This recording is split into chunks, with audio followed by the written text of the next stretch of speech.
Bom dia. Hoje é dia 16 de agosto de 2026. Aqui onde eu estou, Itapema, Santa Catarina, chove. São 18 graus. Nós estamos aqui no dia de domingo e nós estamos aqui iniciando uma nova semana, né?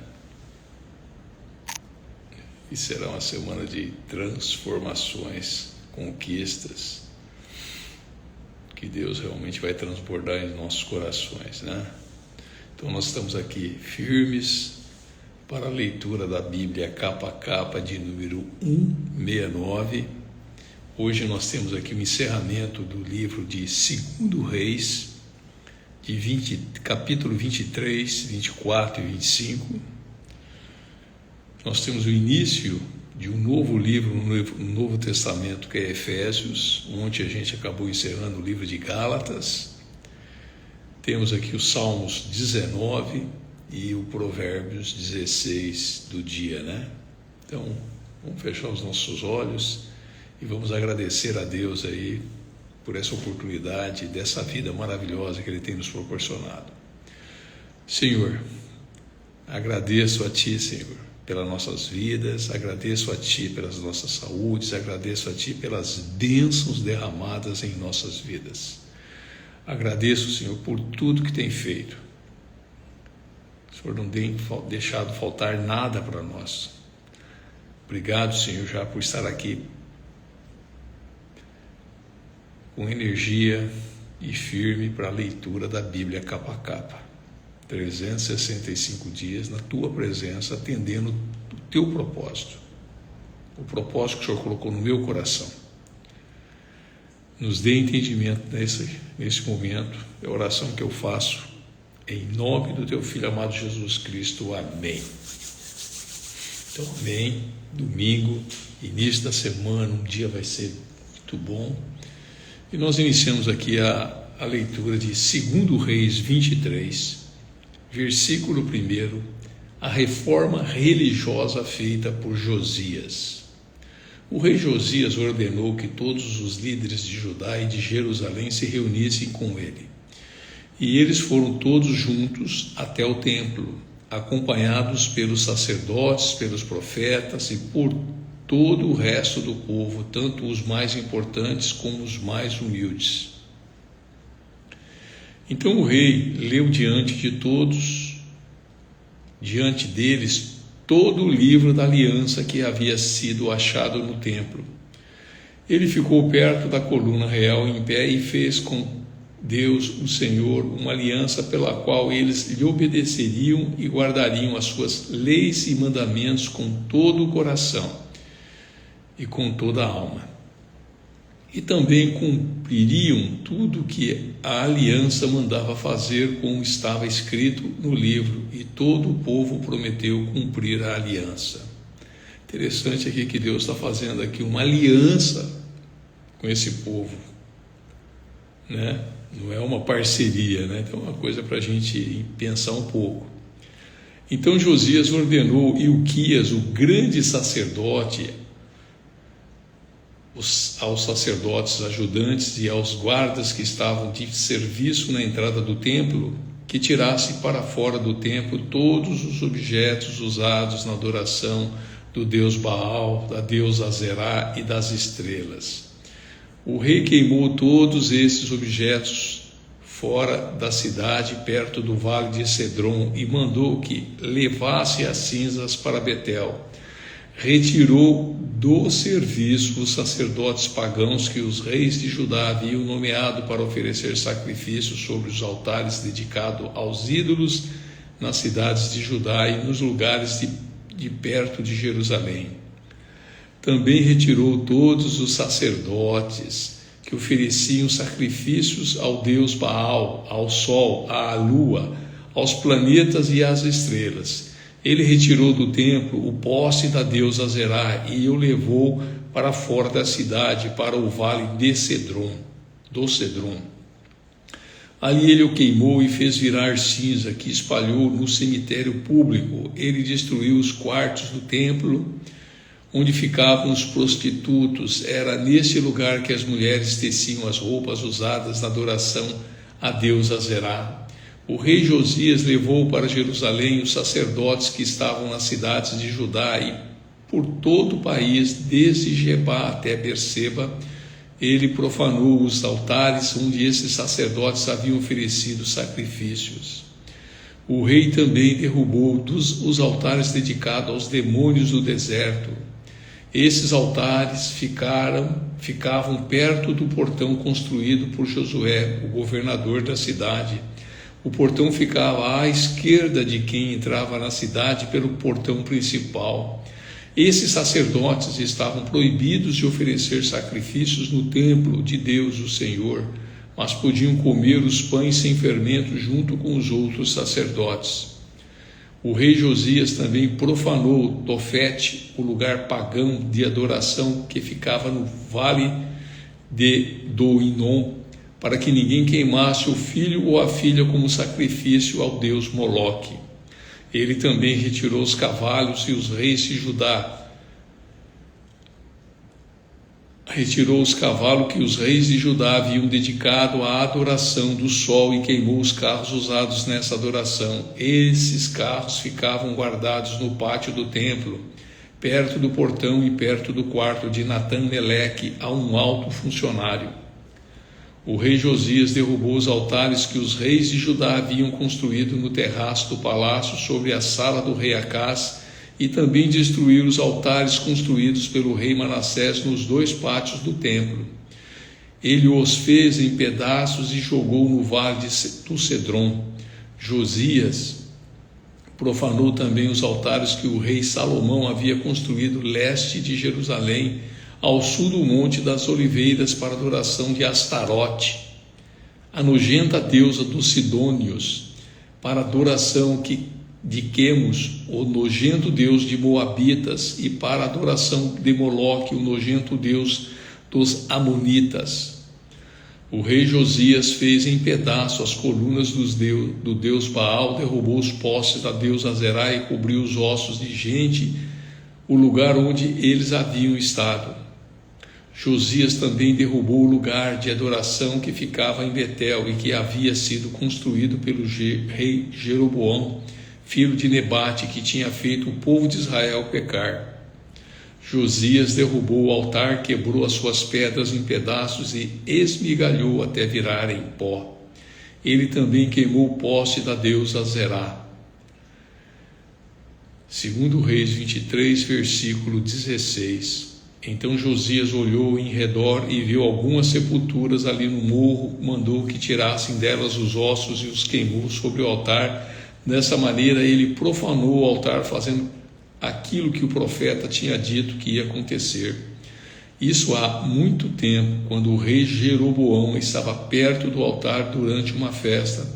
O rei Josias olhou em redor e viu a sepultura do profeta que havia feito aquela profecia. Então perguntou: que sepultura é esta? O povo de Betel respondeu: é a sepultura do profeta que veio de Judá e profetizou coisas que o Senhor acabou de fazer com este altar.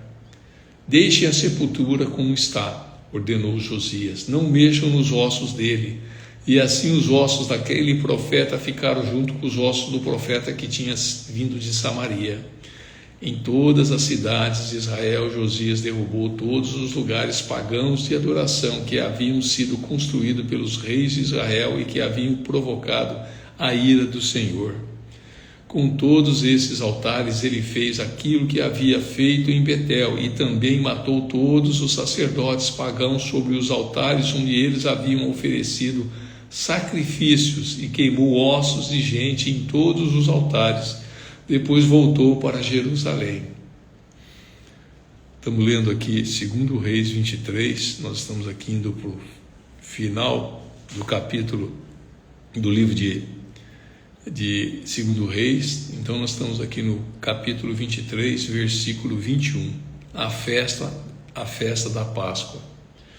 O rei Josias ordenou que todo o povo comemorasse a festa da Páscoa em honra do Senhor, o Deus deles, conforme estava escrito no livro da aliança. Desde a época em que os juízes governavam o país, nunca havia sido feita a festa da Páscoa como essa, por nenhum dos reis de Israel ou de Judá. Foi no ano 18 do reinado de Josias que essa Páscoa foi festejada em Jerusalém em honra a Deus, o Senhor. Outras reformas feitas por Josias. A fim de cumprir as leis escritas no livro de Ilquias, o grande sacerdote, havia achado o grande sacerdote havia achado no templo, o rei Josias se retirou de Jerusalém e do resto de Judá todos os médiuns, os adivinhos e todos os deuses do lar, os ídolos e todos os outros objetos de adoração pagã.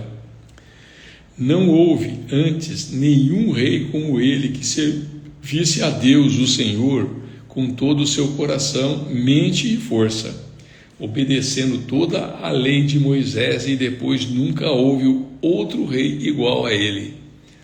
Mas a ira terrível, estamos lendo aqui 2 Reis 23, que está no Velho Testamento, versículo 26. Mas a ira terrível do Senhor havia sido provocada contra Judá por causa das coisas que o rei Manassés havia feito, e essa ira ainda não havia passado. O Senhor disse: eu farei com Judá o mesmo que fiz com Israel, expulsarei da minha presença o povo de Judá e rejeitarei Jerusalém, a cidade que escolhi, e o templo, o lugar onde eu disse que seria adorado.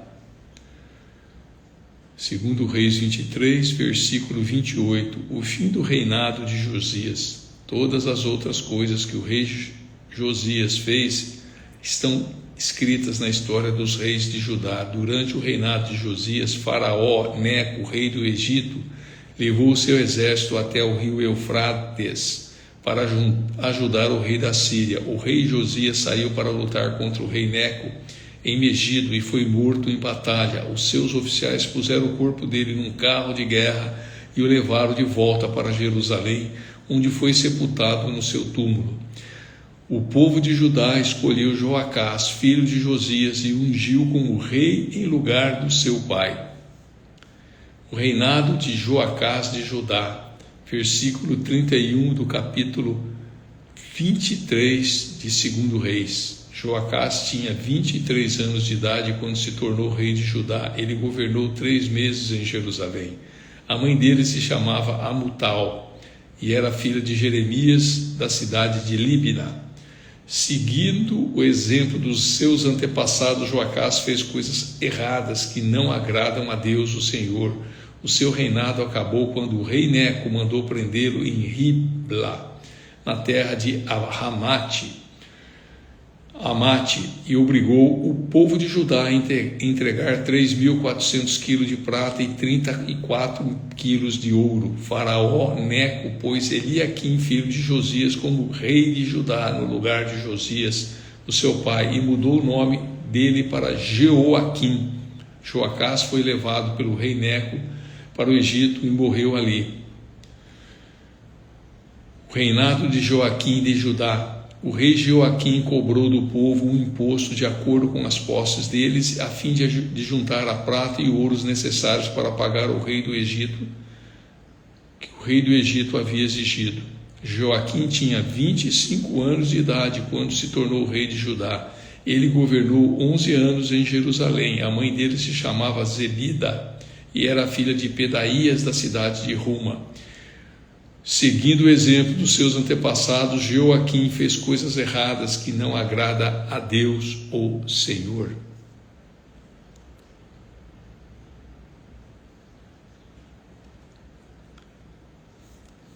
Segundo livro de Reis, capítulo 24, versículo 1. Durante o reinado de Joaquim, o rei Nabucodonosor da Babilônia invadiu Judá, e durante 3 anos Joaquim foi dominado por ele, mas depois se revoltou.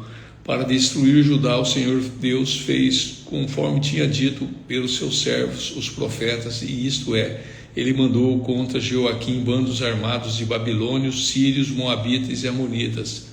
Isso aconteceu com Judá por ordem do Senhor para expulsar o povo de Judá da sua presença por causa de todos os pecados que o rei Manassés havia cometido, e principalmente por causa de todas as pessoas inocentes que ele havia matado. O Senhor não quis perdoar Manassés por esse pecado. Tudo que Jeoaquim fez está escrito na história dos reis de Judá. Jeoaquim morreu e o seu filho Joaquim ficou no lugar dele como rei. O rei do Egito nunca mais saiu da sua terra com o seu exército, pois o rei da Babilônia havia conquistado todas as terras que tinha sido do Egito, desde o rio Eufrates até a fronteira do Egito. Segundo Reis 24, que está no Velho Testamento, versículo 8, o rei Joaquim de Judá é levado para a Babilônia. Joaquim tinha 18 anos de idade quando se tornou rei de Judá.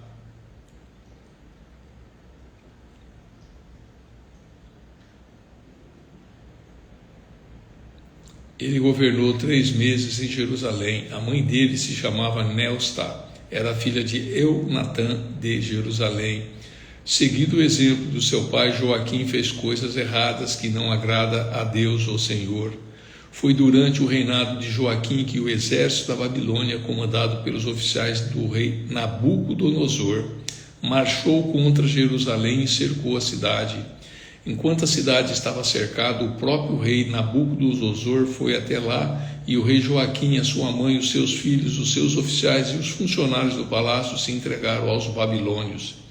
No 8º ano do reinado de Nabucodonosor, ele levou Joaquim como prisioneiro. Também levou para a Babilônia todos os tesouros do templo do palácio, conforme o Senhor tinha dito. Nabucodonosor quebrou todos os objetos de ouro que o rei Salomão tinha feito para serem usados no templo. Nabucodonosor levou como prisioneiros toda a gente de Jerusalém, todos os príncipes e todos os cidadãos mais importantes, 10.000 pessoas ao todo. Levou também todos os artesãos, incluindo os ferreiros. Ficaram em Judá somente pessoas mais pobres. Nabucodonosor levou Joaquim para a Babilônia como prisioneiro, junto com a mãe dele, as suas esposas, os seus oficiais, as pessoas mais importantes de Judá. Nabucodonosor mandou todos os homens importantes para a Babilônia, 7.000 ao todo, e 1.000 artesãos, incluindo os ferreiros, todos eles treinados para lutar na guerra. Nabucodonosor colocou Matanias, o tio de Joaquim, como rei de Judá e mudou o nome dele para Zedequias. Segundo Reis 24, versículo 18, o reinado de Zedequias de Judá. Zedequias tinha 21 anos de idade quando se tornou rei de Judá. Ele governou 11 anos em Jerusalém. A mãe dele se chamava Amutal e era filha de Jeremias, da cidade de Líbna. O rei Zedequias fez coisas erradas que não agradam a Deus, o Senhor, como o rei Joaquim havia feito. O Senhor ficou tão irado contra o povo de Jerusalém e de Judá que afastou da sua presença. Nós estamos finalizando o livro de 2 Reis. Nós estamos agora aqui no último capítulo 25, versículo 1. Os babilônios conquistam Jerusalém. Zedequias se revoltou contra o rei Nabucodonosor da Babilônia. Então Nabucodonosor veio com todo o seu exército, atacou a cidade de Jerusalém. No dia 10 do 10º mês do ano 9 do reinado de Zedequias, eles acamparam fora da cidade e construíram rampas de ataque ao redor dela. Ficaram cercando a cidade até o ano 11 do reinado de Zedequias. No dia 9 do 4º mês do mesmo ano, quando a cidade estava apertada pela fome e não havia comida para o povo, os babilônios conseguiram abrir uma brecha na muralha da cidade. Embora eles estivessem em volta da cidade, todos os soldados israelitas fugiram durante a noite, e eles saíram pelo caminho do jardim do rei, foram pelo portão que ligava as duas muralhas e fugiram na direção do vale do Jordão. Mas o exército dos babilônios perseguiu o rei Zedequias, alcançou na planície de Jericó, e todos os seus soldados abandonaram. Zedequias foi preso e levado para o rei da Babilônia, que estava na cidade de Ribla. Ali, Nabucodonosor pronunciou uma sentença contra Zedequias, matar os seus filhos na frente dele. Então Nabucodonosor mandou furar os olhos de Zedequias e prendê-lo com correntes de bronze, e depois de levaram para a Babilônia. Segundo Reis 25, versículo 8, a destruição do templo. No dia 7 do 5º mês do ano 19 do reinado de Nabucodonosor da Babilônia, Nebuzaradã, conselheiro do rei e comandante-geral do seu exército, entrou em Jerusalém. Ele incendiou o templo, o palácio do rei, as casas e todas as pessoas importantes de Jerusalém, e os seus soldados derrubaram as muralhas da cidade. Então Nebuzaradã levou para a Babilônia as pessoas que haviam sido deixadas na cidade, o resto dos operários especializados e aqueles que haviam passado para o lado dos babilônios. Mas deixou em Judá algumas pessoas mais pobres e pôs para trabalhar nas plantações de uvas e nos campos. Os babilônios quebraram as colunas de bronze, as carretas que estavam no templo e também a grande tanque de bronze. Então levaram todo o bronze para a Babilônia. Também levaram embora as pás e as vasilhas usadas para carregar a cinza do altar.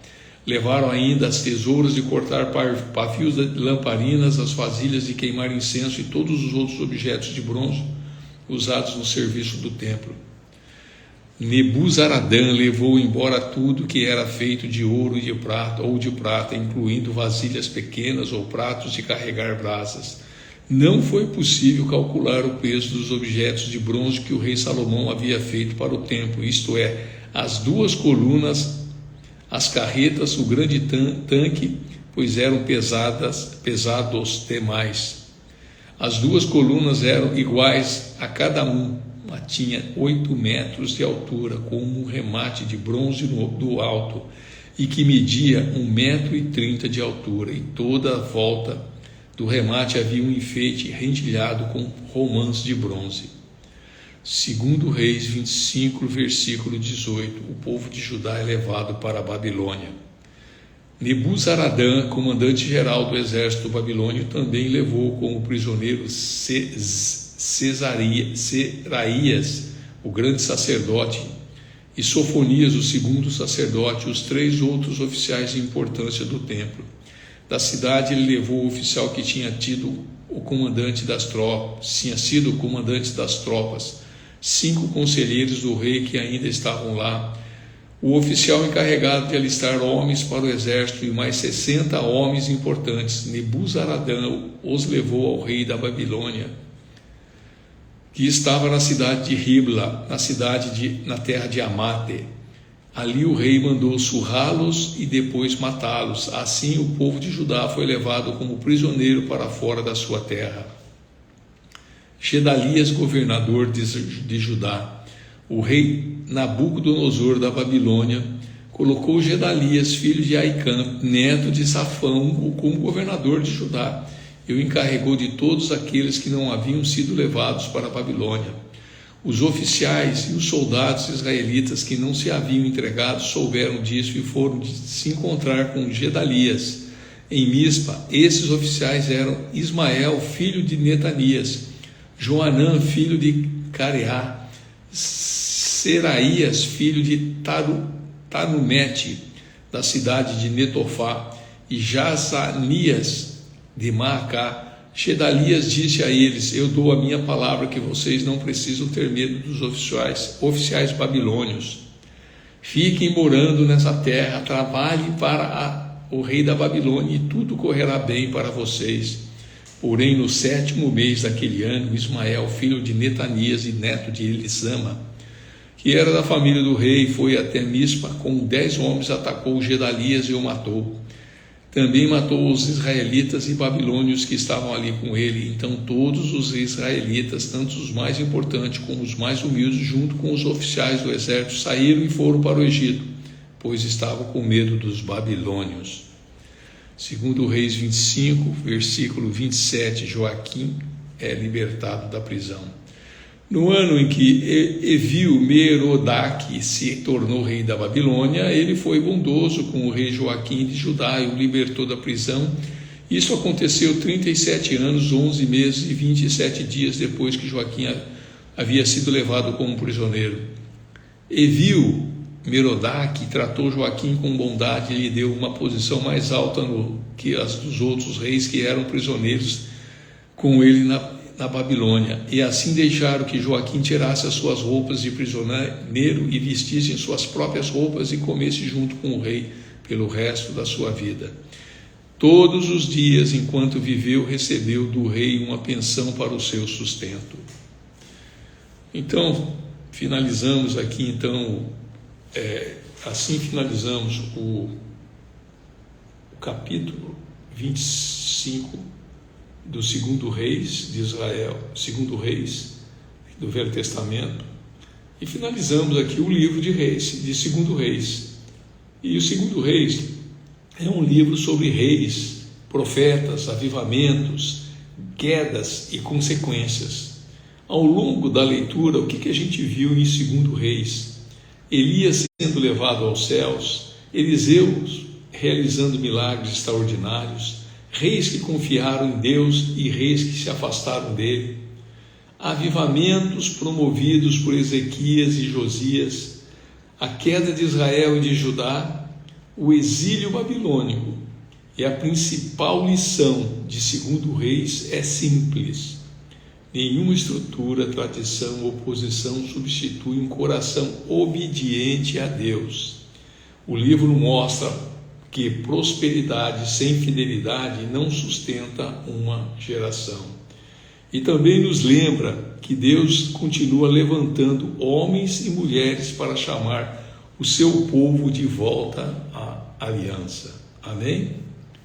Então nós iniciamos aqui um livro novo, no Novo Testamento, que é o livro de Efésios, e são considerados aqui as cartas mais profundas de Paulo. Se Gálatas enfatizou a liberdade cristã, Efésios vai enfatizar a identidade do cristão. Então nós vamos aqui para o livro de Efésios, número 1, capítulo 1 de Efésios. Efésios 1. Saudação. Eu, Paulo, apóstolo de Cristo Jesus, pela vontade de Deus, escrevo essa carta ao povo de Deus da cidade de Éfeso, povo que é fiel por estar unido com Cristo Jesus, e que a graça e a paz de Deus, o nosso Pai, e do Senhor Jesus Cristo estejam com vocês. Bênçãos espirituais. Agradeçamos ao Deus e o Pai do nosso Senhor Jesus Cristo, pois Ele nos tem abençoado por estarmos unidos com Cristo, dando-nos todos os dons espirituais do mundo celestial. Antes da criação do mundo, Deus já nos havia escolhido para sermos dele por meio da nossa união com Cristo, a fim de pertencermos somente a Deus e nos apresentarmos diante dele sem culpa. Por causa do seu amor por nós, Deus já havia resolvido que nos tornaria seus filhos por meio de Jesus Cristo, pois esse era o seu prazer e a sua vontade. Portanto, louvemos a Deus que, pela sua gloriosa graça que Ele nos deu gratuitamente por meio do seu querido Filho. Pois pela morte de Cristo na cruz nós somos libertados, isto é, os nossos pecados são perdoados. Como é maravilhosa a graça de Deus, Ele nos deu com tanta fartura. Deus, em toda a sua sabedoria e entendimento, fez o que havia resolvido e nos revelou o plano secreto que tinha decidido realizar por meio de Cristo. Este plano é unir no tempo certo, debaixo da autoridade de Cristo, tudo que existe no céu e na terra. Todas as coisas são feitas de acordo com o plano e com a decisão de Deus, de acordo com a sua vontade e com aquilo que Ele havia resolvido desde o princípio. Deus nos escolheu para sermos o seu povo por meio da nossa união com Cristo. Portanto, digo que nós, que fomos os primeiros a pôr a nossa esperança em Cristo, louvemos a glória de Deus. A mesma coisa aconteceu também com vocês, quando ouviram a verdadeira mensagem, a boa notícia que trouxe para vocês a salvação. Vocês creram em Cristo. E Deus pôs em vocês a sua marca de proprietário quando lhes deu o Espírito Santo que ele havia prometido. O Espírito Santo é a garantia de que recebemos o que Deus prometeu ao seu povo. Isso nos dá a certeza de que Deus dará liberdade completa aos que são seus, portanto, louvemos a sua glória. Efésios 1, versículo 15, oração de agradecimento. Por isso, desde que ouvi falar da fé que vocês têm no Senhor Jesus, do amor que vocês têm por todos os irmãos da fé, não paro de agradecer a Deus por causa de vocês. Eu sempre lembro de vocês nas minhas orações e peço a Deus, o nosso Senhor Jesus Cristo, o Pai glorioso, que dê a vocês o Espírito que os tornará sábios e revelará Deus a vocês, para que assim vocês conheçam como devem conhecer. Peço que Deus abra a mente de vocês para que vejam a luz dele e conheçam a esperança para a qual ele os chamou. E também para que saibam como são maravilhosas as bênçãos que ele prometeu ao seu povo, e como é grande o seu poder que age em nós, e os que cremos nele. Esse poder que age em nós é a mesma força poderosa que ele usou quando ressuscitou Cristo e fez com que ele se sentasse ao seu lado direito no mundo celestial. Cristo reina sobre todos os governos celestiais, autoridades, forças e poderes. Ele tem um título que está acima de todos os títulos das autoridades que existem neste mundo e no mundo que há de vir. Deus colocou todas as coisas debaixo da autoridade de Cristo e deu Cristo à igreja como o único Senhor de tudo. A igreja é o corpo de Cristo, ela completa Cristo, o qual completa todas as coisas em todos os lugares. Amém? Então aqui a gente iniciou o novo livro de Efésios, né? E ao longo dos próximos capítulos veremos que somos em Cristo, as riquezas espirituais que recebemos, a unidade da igreja, a transformação da vida prática, a armadura de Deus. Efésios nos ajuda a entender não apenas o que Deus fez por nós, mas que nos tornamos por causa disso. Amém?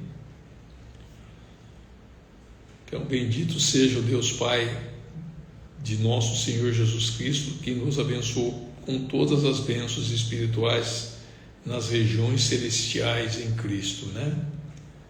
Aqui nós vamos para o devocional. O devocional então é Salmos de número 19. A glória de Deus revelada no céu e na lei. Salmo de Davi ao regente do coro. O céu anuncia a glória de Deus e nos mostra aquilo que as suas mãos fizeram. Cada dia fala dessa glória ao dia seguinte, a cada noite repete isso à outra noite. Não há discurso nem palavras e não se ouve nenhum som. No entanto, a voz do céu se espalha pelo mundo inteiro e as suas palavras alcançam a terra toda. Deus armou no céu uma barraca para o sol. O sol sai dali todo alegre, como um noivo, para entrar numa corrida. Nós estamos vendo aqui Salmos 19 no nosso devocional, versículo 6. O sol sai de um lado do céu e vai para o outro lado, e nada pode se esconder do seu calor. A lei do Senhor é perfeita e nos dá novas forças. Os seus conselhos merecem confiança e dão sabedoria às pessoas simples. Os ensinos do Senhor são certos e alegram o coração. Os seus ensinamentos são claros e iluminam nossa mente. O temor ao Senhor é bom e dura para sempre. Os seus julgamentos são justos e sempre se baseiam na verdade. Os seus ensinos são mais preciosos do que o ouro, até mesmo do que muito ouro fino. São mais doces do que o mel e mais doces do que o mel mais puro. Senhor, os teus ensinamentos dão sabedoria a mim, o teu servo. Eu sou recompensado quando lhes obedeço. Quem pode ver os seus próprios erros? Purifica-me, Senhor, das faltas que cometo sem perceber. Livra-me também dos pecados que cometo por vontade própria. Não permitas que eles me dominem. Assim serei uma pessoa direita, ficarei livre do grave pecado da desobediência a Ti. Que as minhas palavras, os meus pensamentos sejam aceitáveis a Ti, ó Senhor Deus, minha rocha, meu defensor. Amém? Então, agora nós vamos aqui para o devocional de Provérbios. Hoje é Provérbios de número 16, né? Hoje é dia 16. E Provérbios 16 de hoje tem 33 versículos, né? E começa assim, né? Só lembrando que do Provérbios de 11 até o 20, né?